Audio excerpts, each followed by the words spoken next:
Selamat sore Bapak Ibu dan Saudara terkasih dalam Tuhan. Apa kabar sore hari ini? Nah, suatu hal yang menyenangkan kalau kita hari ini bisa bersama-sama berkumpul di dalam rumah kita. Kita bisa melakukan suasana yang menyenangkan di dalam rumah kita. Dan pada saat ini, mari kita akan masuk dalam acara jam doa. Walaupun tidak bisa secara langsung di dalam gereja, tetapi kita bisa berada di dalam rumah kita bersama keluarga kita, bersama anak-anak kita. Mari kita siapkan hati dan pikiran kita. Mari kita akan angkat pujian Allah itu baik.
Kita berdoa.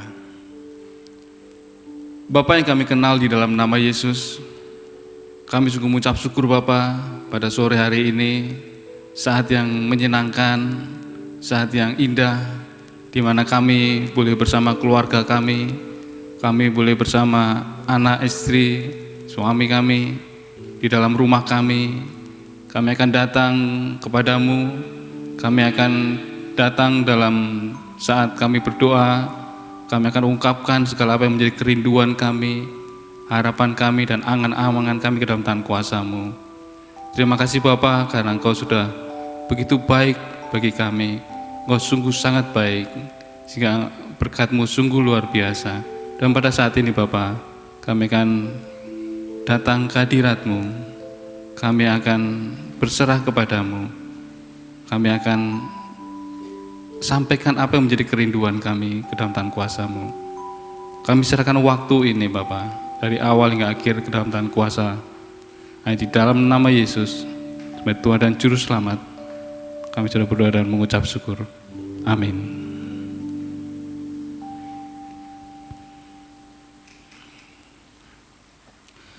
Pembacaan firman Tuhan yang akan kita renungkan pada saat ini diambil dalam Efesus 4, ayat 1 sampai dengan yang ke-16. Di dalam Efesus 4, 1 sampai 16, demikian firman Tuhan. Kesatuan jemaat dan karunia yang berbeda-beda. Sebab itu aku menasihatkan kamu, aku orang yang dipenjarakan karena Tuhan, supaya hidupmu sebagai orang-orang yang telah dipanggil berpadanan dengan panggilan itu. Hendaklah kamu selalu rendah hati, lemah lembut, dan sabar. Tunjukkanlah kasihmu dalam hal saling membantu, dan berusahalah memelihara kesatuan roh oleh ikatan damai sejahtera. Satu tubuh dan satu roh, sebagaimana kamu telah dipanggil kepada satu pengharapan yang terkandung dalam panggilanmu. Satu Tuhan, satu iman, satu baptisan, satu Allah dan Bapa dari semua Allah yang di atas semua dan oleh semua dan di dalam semua. Tetapi kepada kita masing-masing telah dianugerahkan kasih karunia menurut ukuran pemberian Kristus. Itulah sebabnya, kata Nas, tak kala ia naik ke tempat tinggi, ia membawa tawanan-tawanan, ia memberikan pemberian-pemberian kepada manusia. Bukankah ia telah naik, berarti bahwa ia juga telah turun ke dalam bumi yang paling bawah. Ia yang telah turun, ia juga yang telah naik jauh lebih tinggi daripada semua langit untuk memenuhkan segala sesuatu. Dan ialah yang memberikan baik rasul-rasul maupun nabi-nabi, baik pemberita-pemberita Injil maupun gembala-gembala dan pengajar-pengajar, untuk memperlengkapi orang-orang kudus bagi pekerjaan pelayanan, bagi pembangunan tubuh Kristus, sampai kita semua telah mencapai kesatuan iman dan pengetahuan yang benar tentang anak Allah, kedewasaan penuh dan tingkat pertumbuhan yang sesuai dengan kepenuhan Kristus. Sehingga kita bukan lagi anak-anak yang diombang-ambingkan oleh rupa-rupa angin pengajaran, oleh permainan palsu manusia dalam kelicikan mereka yang menyesatkan, tetapi dengan teguh berpegang kepada kebenaran di dalam kasih kita bertumbuh di dalam segala hal ke arah Dia, Kristus yang adalah kepala. Daripadanya seluruh tubuh yang rapi tersusun dan diikat menjadi satu oleh pelayanan semua bagiannya, sesuai dengan kadar pekerjaan tiap-tiap manusia, menerima pertumbuhannya dan membangun dirinya dalam kasih. Amin. Doa terpimpin pada saat ini akan disampaikan oleh hambanya Ibu Eko Murwati. Selamat malam Bapak Ibu Saudara yang kasih dalam Tuhan. Mari kita akan berdoa untuk bangsa dan negara kita. Mari kita berdoa.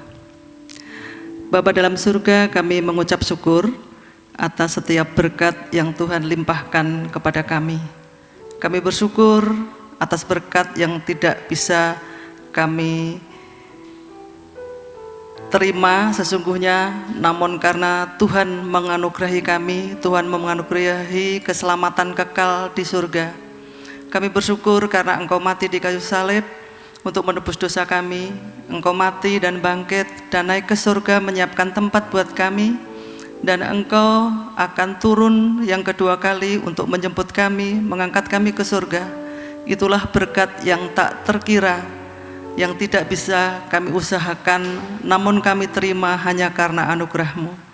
Kami sebagai bangsa Indonesia juga mengucap syukur karena Engkau memberikan kami tempat tinggal di Indonesia ini, di mana negara kami memiliki dasar Pancasila, sehingga kami sebagai umat Kristen kami boleh berbakti di negeri kami. Dan dalam masa pandemi ini pun Tuhan tolong kami bisa tetap beribadah, berbakti, jam doa ataupun persekutuan-persekutuan lain secara online, sehingga semuanya itu boleh menolong untuk menjaga pertumbuhan kerohanian kami. Kami mohon Tuhan, Engkau akan melawat bangsa kami Indonesia ini.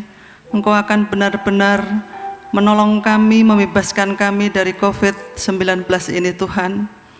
Tuhan, kalau waktu lalu Engkau telah menolong bangsa Israel di Mesir, melepaskan 10 tulah, Engkau pun akan menolong melepaskan virus COVID-19 yang mematikan dan banyak korban ini Tuhan. Belum ada obat yang bisa mengatasinya. Kiranya Engkau akan memberikan daya tahan tubuh kepada kami semuanya, bangsa Indonesia dan bangsa di seluruh dunia ini sehingga mampu melawan virus COVID-19. Namun terlebih dari itu Tuhan, sebagai manusia, tenaga medis, kami akan kelelahan untuk mengatasi semua itu. Oleh karena itu kami mohon biarlah Tuhan yang akan menolong, Tuhan yang akan menghentikan, Tuhan yang akan menghalau virus COVID-19 ini dari muka bumi ini, sehingga kami Indonesia maupun seluruh dunia ini akan kembali nyaman dan bisa menjalani kehidupan dengan normal kembali seperti sedia kala.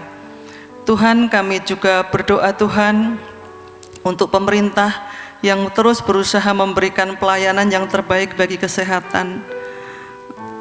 Mereka mengeluarkan banyak dana untuk membeli tes, alat-alat tes untuk rapid dan menolong masyarakat, dan mereka berusaha untuk menangani virus COVID-19 ini bagi bangsa dan negeri kami.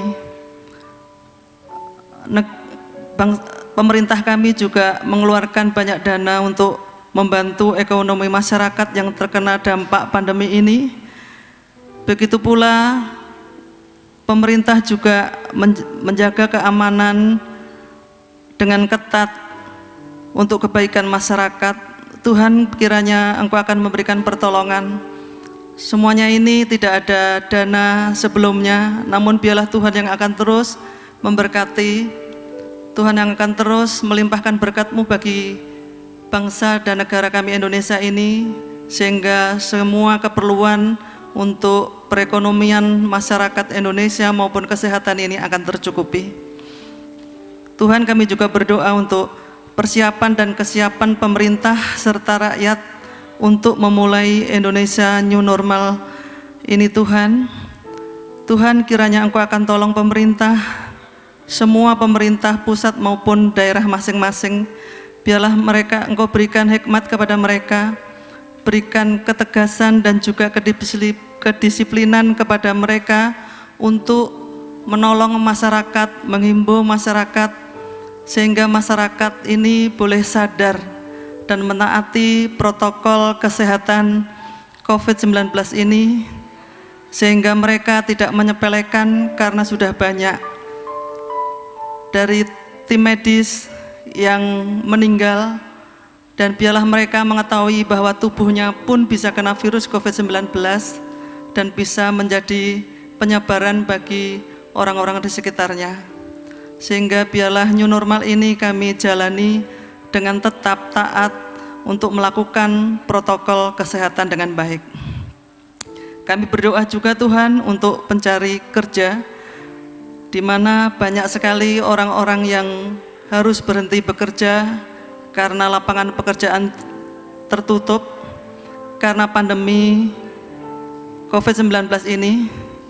Tuhan sendiri yang akan menolong, dan melalui badan-badan usaha yang mulai kembali beroperasi, Tuhan sendiri yang akan menolong sehingga badan usaha ini boleh bekerja dengan baik dan boleh terus maju dan boleh menampung masyarakat Indonesia untuk memiliki pekerjaan dan bisa bekerja kembali dengan baik, mencukupi segala kebutuhan keluarga, kebutuhan untuk pendidikan, kebutuhan untuk bermasyarakat dan sebagainya. Kami menyerahkan semuanya ini ke dalam tangan Tuhan. Kami menyerahkan sekolah-sekolah yang masih belum bisa memulai kegiatan belajar mengajar. Tuhan sendiri yang akan menolong, memberikan hikmat kepada pihak sekolah dan guru-guru. Tuhan berikan hikmat kepada mereka untuk bisa menyiapkan mata pelajaran yang baik walaupun secara daring. Namun itu semua akan menolong para murid untuk bisa belajar dengan baik sampai akhirnya masa pandemi berlalu dan anak-anak bisa kembali belajar di sekolah mereka masing-masing. Terima kasih Tuhan, kami menyerahkan, biarlah semuanya ini boleh pulih kembali. Tuhan memberkati, dan akhirnya kami semuanya bisa menjalani kehidupan berjalan normal kembali seperti sedia kala. Terima kasih Tuhan, ampunkanlah apabila ada dosa dari bangsa kami dan bangsa di seluruh dunia ini. Tuhan ampuni, dan Tuhan akan mengabulkan doa kami. Hanya di dalam nama Tuhan Yesus kami bersyukur dan berdoa. Dan kami meyakini janji-Mu apabila ada 2 orang atau lebih berkumpul dalam nama-Mu, Engkau ada di tengah-tengah kami dan mengabulkan doa kami. Amin. Sebelum kita akan menikmati firman Tuhan, mari kita persiapkan hati kita dengan mengangkat pujian Satu Kita Sekalian.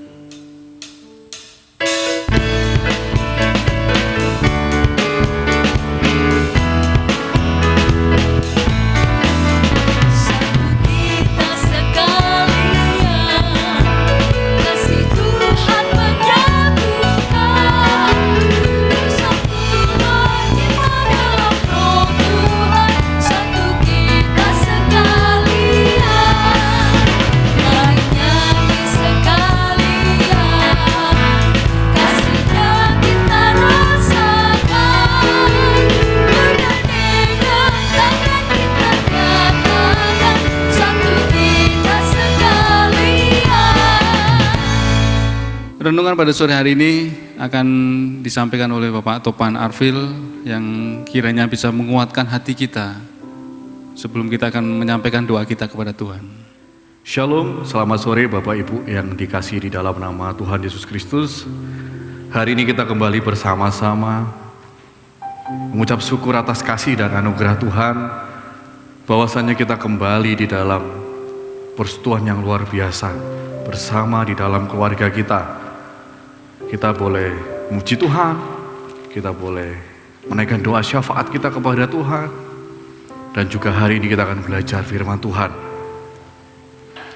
Kita akan belajar firman Tuhan pada hari ini diambil di dalam Efesus pasal 4 ayat 1 sampai dengan 16. Dan firman Tuhan hari ini atau renungan kita hari ini berjudul Berjalan Bersama Dalam Kesatuan. Bapak, Ibu, dan Saudara, berbicara mengenai berjalan bersama di dalam kesatuan, ini tak lepas dari yang namanya tubuh Kristus. Kembali kita mau lihat sejarah bahwa Efesus ini ditulis pada waktu itu oleh Rasul Paulus. Dan pada waktu itu surat ini Rasul Paulus menulis bersama dengan Tikitus. Itu kita bisa lihat di Efesus pasal 6 ayat 21. Dan surat Paulus ini juga pada waktu itu ditujukan oleh orang-orang kudus yang ada di Efesus, Bapak, Ibu, dan Saudara. Dan Rasul Paulus menulis surat ini di dalam penjara. Dan Rasul Paulus pada waktu itu mengingatkan kepada jemaat yang ada di Efesus, apa yang harus Anda waspadai pada waktu itu. Rasul Paulus menjelaskan bahwa ada ajaran sesat tentang Dewi Artemis atau Dewi Kesuburan pada waktu itu. Nah, hari ini kita belajar di dalam ayat yang keempat, di dalam pasal yang keempat di dalam Efesus ini. Minggu-minggu kemarin kita sudah belajar mengenai doa Paulus, dan hari ini kita belajar bagaimana cara menghidupi, karena kita bagian di dalam tubuh Kristus. Bapak, Ibu, dan Saudara, hari ini kita kembali belajar mengenai berjalan bersama di dalam kesatuan. Sudah sepatutnya, sudah sewajarnya bahwa kita sebagai tubuh Kristus itu harus berjalan bersama-sama, harus berjalan bergandengan tangan untuk bersatu. Supaya apa? Supaya Sang Kepala Agung tubuh Kristus terus dapat dimuliakan dalam setiap kehidupan kita. Nah, pada saat hari ini Rasul Paulus juga mengingatkan kepada kita, apa sih yang harus dilakukan supaya kita bisa menghidupi, untuk kita bisa berjalan bersama di dalam kesatuan, khususnya di dalam tubuh Kristus. Hari ini kita akan belajar itu bersama-sama. Ada 4 hal yang kita bisa ambil di dalam ayat yang kita baca. Di dalam pasal yang ke-4 ayat yang kedua berkata, hendaklah kamu saling rendah hati, lemah lembut, dan sabar. Tunjukkanlah kasih-Mu dalam hal saling membantu. Ayat yang ketiga, dan berusahalah memelihara kesatuan roh oleh ikatan damai sejahtera, satu tubuh dan satu roh. Sebagaimana kamu telah dipanggil kepada satu pengharapan yang terkandung dalam panggilanmu. Kita bisa ambil 4 poin di sini untuk kita bisa menghidupi tentang kesatuan. Yang pertama adalah tetap rendah hati. Bapak, Ibu, dan Saudara, berbicara mengenai rendah hati adalah di mana kita mementingkan yang lain lebih utama daripada diri kita sendiri. Kita mengutamakan orang lain. Itu yang menjadi dasar supaya di dalam tubuh Kristus tidak jadi crash, ya kan? Dan itu yang harus dilakukan oleh umat yang percaya kepadanya. Yang kedua, lemah lembut. Yesus lemah lembut. Kita sudah belajar itu, tetapi juga dia tegas. Ya. Kita percaya bahwa ini juga harus dimiliki oleh umat yang percaya kepada Tuhan. Bahwa sikap lemah lembut itu harus ada di dalam diri setiap umat yang percaya. Supaya apa? Bahwa ketika Anda memiliki lemah lembut, maka Anda akan menguasai bumi. Ada kesatuan yang luar biasa ketika umat pilihan Allah ini mempunyai sikap lemah lembut. Keluarga kami atau saya secara pribadi, kami punya prinsip sebagai suami atau istri. Ketika kami marahan atau ada masalah perselisihan, pastinya ada ya, pertikaian antara suami istri. Kami marah tapi tidak sampai matahari terbenam. Ya. Jadi kita tidak boleh menyimpan setiap amarah, supaya apa? Kasih itu terus diperbarui di dalam setiap kehidupan kita. Itu juga harus dilakukan di dalam hidup kita. Yang ketiga adalah menunjukkan kasih. Yang tadi saya jelaskan bahwa untuk kita bisa menunjukkan kasih terhadap sesama, ini adalah hal yang perlu. Supaya apa? Amarah itu tidak ada di dalam setiap kehidupan Bapak, Ibu, dan Saudara. Supaya tubuh Kristus tetap bersatu, tetap bisa berjalan bersama di dalam kesatuan. Kita bisa menunjukkan perhatian satu dengan yang lain. Ini adalah hal yang diperintahkan oleh Allah lewat Rasul Paulus dan kepada jemaat di Efesus. Dan ini juga kita bisa lakukan di dalam setiap kehidupan kita saat ini. Dan juga kita diminta untuk saling membantu dalam pelayanannya terhadap Kristus. Banyak pelayanan yang saat ini dikerjakan di gereja. Mari Bapak, Ibu, dan Saudara, kita bisa bersama-sama membantu setiap pelayanan yang ada di gereja ini. Siapa lagi yang akan melayani jika bukan Bapak, Ibu, dan Saudara? Di dalam setiap doa dan harapan saya, setiap jemaat boleh ambil alih dan terlibat di dalam setiap pelayanan di gereja ini. Karena untuk menunjukkan apa? Menunjukkan kesatuan. Kita berjalan bersama dengan tubuh Kristus. Kepalanya adalah Kristus, Yesus kita, Tuhan kita. Baik Bapak, Ibu, dan Saudara, Rasul Paulus juga mengingatkan kepada kita bahwa 4 hal itu harus dihidupi, harus dilakukan. Dan itu bukan sesuatu yang disengaja, ya, sesuatu yang tidak disengaja maksudnya, tetapi harus disengaja, harus dilatih. Ya, bagaimana melatihnya? Dengan kita bisa memelihara kesatuan roh, dengan kita memelihara bahwa kita adalah satu tubuh, dan juga kita memelihara bahwa kita adalah satu pengharapan kepada Tuhan kita Yesus Kristus. Itu yang harus dilakukan. Karena itu panggilan kita sebagai tubuh Kristus, panggilan kita sebagai satu iman, satu pengharapan. Dan itu harus kita lakukan. Jangan sampai kita terpecah belah oleh apapun, tetapi yang kita harus lakukan adalah kita harus bersatu, berjalan bersama untuk kemuliaan Tuhan. Yesus sudah naik dan Yesus juga sudah turun. Dia memberikan kita kasih karunia yang sangat luar biasa. Kita pernah ya dicek karunia kita. Mari karunia itu digunakan untuk kita bisa saling melayani antara yang satu dengan yang lain. Untuk kita menunjukkan kesatuan itu.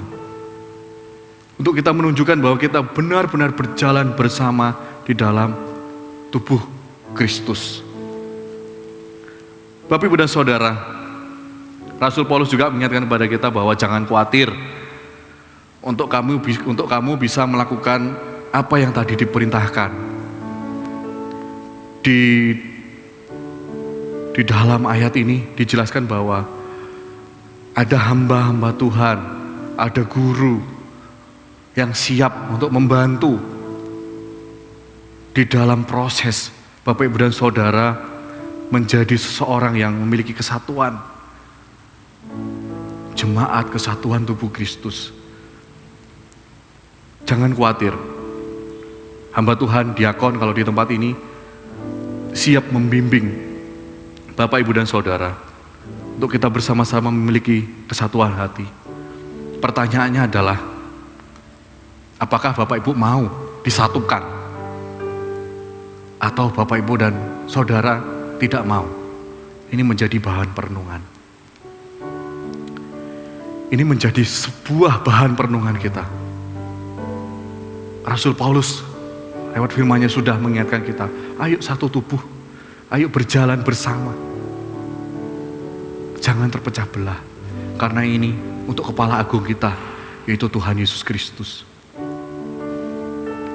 Ingat bahwa kita bukan lagi anak-anak kecil yang selalu diombang-ambingkan oleh aliran-aliran sesat dunia ini, yang kadang mengacaukan pikiran kita, mengacaukan idealisme kita. Tetapi kita harus berpegang teguh di dalam Yesus Kristus untuk membangun kehidupan kita di dalam kasih. Ini menjadi sebuah hal yang harus kita lakukan di dalam setiap hidup kita. Penekanannya adalah kesatuan, berjalan. Kalau nggak ada kasih, semua itu sia-sia. Karena Kristus sudah membangun kita di dalam kasih. Mari kita bersatu di dalam doa.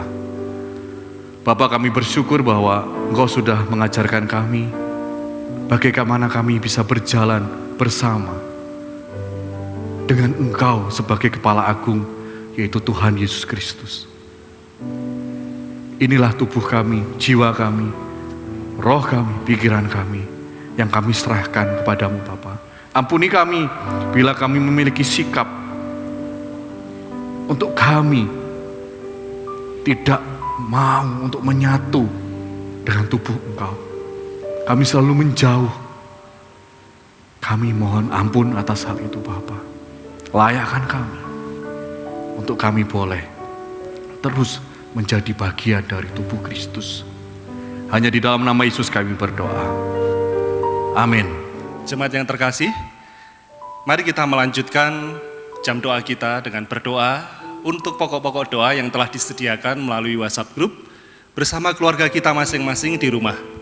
Kepala keluarga silahkan dapat memimpin anggota keluarganya dalam memasuki saat berdoa bersama di rumah. Kami berkumpul Tuhan untuk berdoa, kami berkumpul Tuhan untuk memuliakan nama-Mu. Kita naikkan lagu ini untuk menghantarkan doa-doa kita sekalian. Kami berkumpul Tuhan.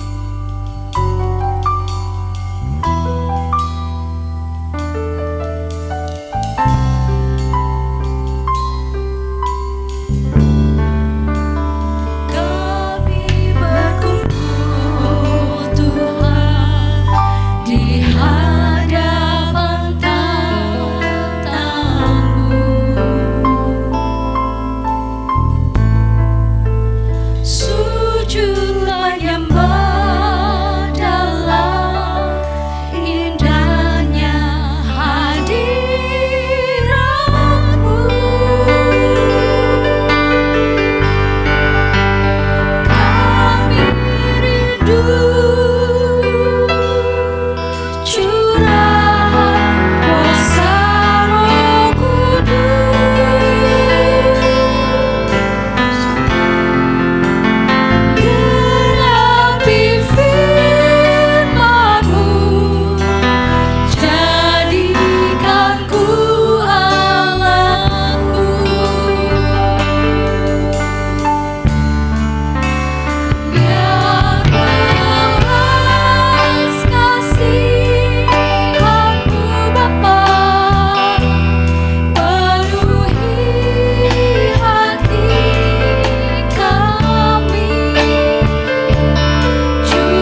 marilah kita arahkan hati kita kepada Tuhan.